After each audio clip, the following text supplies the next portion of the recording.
Good evening, everybody. Obviously, I'm Ayoratu Thomas, and this is Dr. Mike Kamara.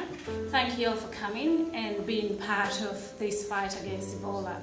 As you probably know, there is a humanitarian catastrophe happening right there. The video, I think, speaks for itself. I don't think I need to dwell more as to why Ebola has had such a huge impact. We as Sierra Leoneans who have lived in Australia, but also who's part of the wider Australian and international community, have come together to see how we can all, put hands together, knock our heads together to see how well we can, try and arrest this this catastrophe at the moment that's unfolding in West Africa.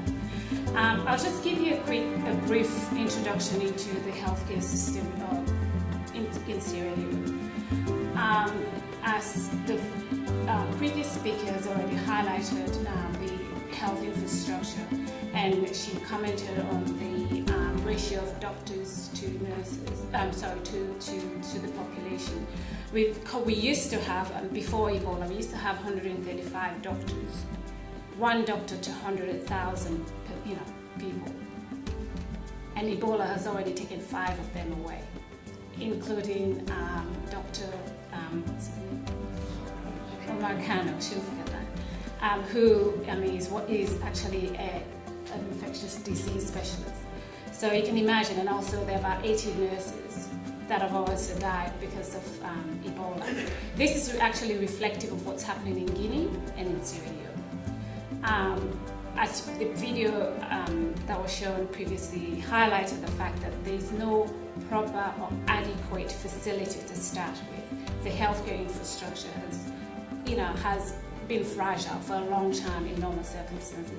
Now it's actually almost crumbled under the weight of Ebola. The country itself does not have the capacity and it's struggling. One, in terms of infrastructure, second, in terms of manpower, or woman power, as she said. Case happened near my town about 3 days ago. A person dropped dead about 100 meters from my parents' house, and everybody was obviously freaked out. Nobody went, usually in Sierra Leone, with normal circumstances, people go and provide aid, but nobody did. It took about 2 days for the burial team. This is what I've been told. 2 days of the burial team to pick it up. So the manpower or the woman power is not there, or if it's there, it's grossly inadequate. So, Mike is going to actually talk on the capacity building as to what is needed. It's they're crying for help, and if help doesn't come sooner, I fear for the worst. And also education. The public, this is new to them, because people think Ebola is only confined to Zaire and the like, and I think it stemmed from eating bushmeat. So people are going, we've been eating bushmeat for how many 100 years, this hasn't happened. Why now? I don't think, and that goes back to, the health force. I don't think people have really explained to them, why Ebola happened, because there are a lot of factors. It can be climate change, it can be, deforestation, who knows? There are many other factors, so you need that aspect as well. Building the health infrastructure, that's important, and be able to explain it, and explaining to the population as to why Ebola has savaged and why it has erupted in West Africa. I'll now actually pass you on to Mike, who's going to take it from there. Thank you very much. Ladies and gentlemen, first of all, let me take this opportunity on behalf of Sierra Leoneans, Liberians, Guineans, Africans in general, to thank you for caring about something that at this point in time hasn't affected you directly.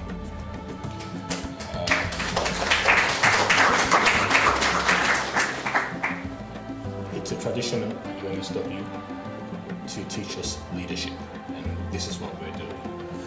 Look, it's heartening to see all of you here. It's heartening to see some old university mates of mine from Sierra Leone here as well, and lots of friends. So with what AJ has said, I'm sure they will be able to fill in all the other gaps with regards to the current health sector provision management environment in Sierra Leone. My focus is slightly different. I appreciate what everyone there is doing, and it's absolutely necessary that we get a lot more of this happening across the country and across the world at the moment. But if I may begin to go down a different path, there is a tradition that has been present for a very long time. And that has been that when there is a health crisis on the African continent, the solution is to throw money at it. It's a way of thinking that many of us growing today are beginning to realize needs to change. The international community's first response to the Ebola crisis was marshalling of funds. Those funds are necessary, and the pledges of funds are hitting the tens of millions at the moment. However, there is a disconnect between the amount of funds that are being pledged, the amount of funds that are available, and what is actually happening on the ground in Sierra Leone. Many of us have been in contact with colleagues, friends who still work in Sierra Leone, some of which have died. And the clear message is what we need. I'm using Sierra Leone as an example, not forgetting the importance of the disease in Liberia and Guinea, but because I can give you first-hand information of what's happening in that particular country. The clear message is we need boots on the ground. We need people who are trained and able to assist with containment, with management and health provision onto the ground.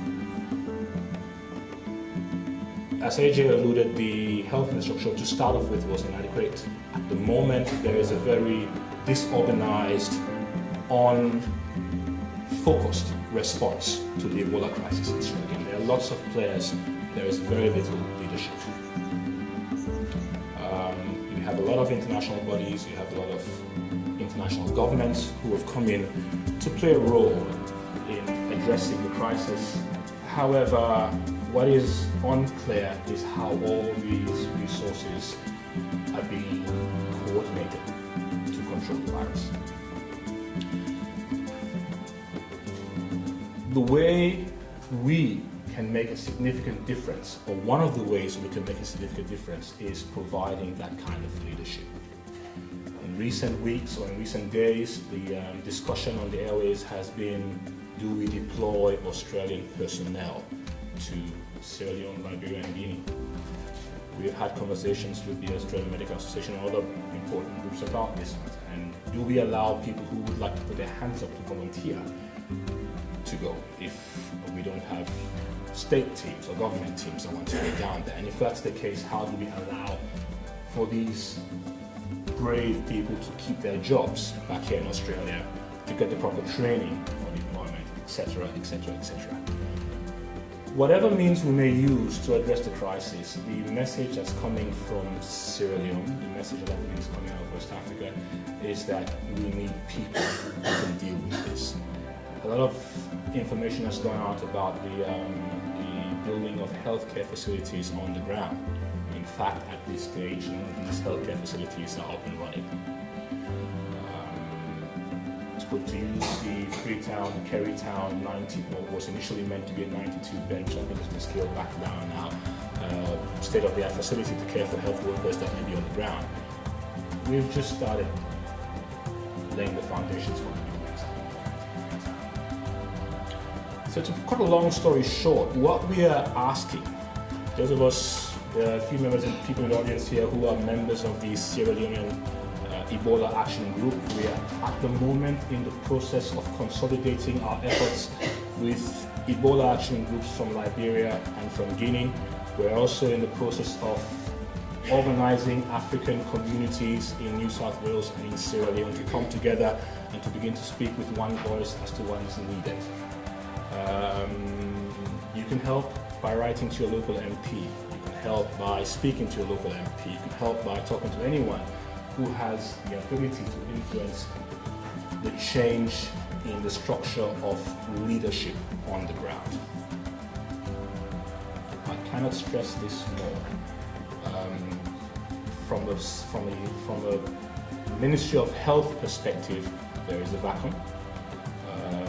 Let's not even begin to go into the usual political squabbles that plague West Africa, that are at the moment plaguing and hampering the Ebola effort as well.